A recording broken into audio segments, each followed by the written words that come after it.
Bakit tayo? Wala po, inang-ina mo, yari ka na. Boss! Oh. May bisita ata tayo. Tungkol saan? Sino yan? Sa... nagnakaw ng ano mo, brief mo. Oh, nahuli niyo na? Oo.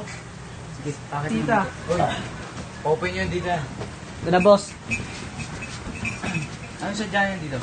Umayos ka. Ayos ka, ha? Bata, anong sadya Uy, mo dito? kinakausap ka. Sagot! Anong sadya mo dito? Ako po yung kumuha ng brief nyo.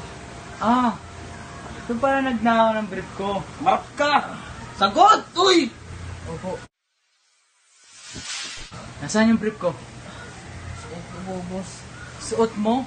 Tang ina mo, di mo ba alam? Mura lang yung brief. Puta ka, 20 pesos lang sa palengke. Di ka pa makabili. Anong gagawin natin dito, boss? Oh, sige, Wala kang pahay kung nasunugan ka, ha? hindi na dahilan sa amin yan. Kayo na bahala, ligpitin na yan. Boss! Namin. Boss, wag po. Kita namin, boss. Ito na to ba, boss? Sige, Kita ba namin? Sige na. po. Mawan. Pinangin mo,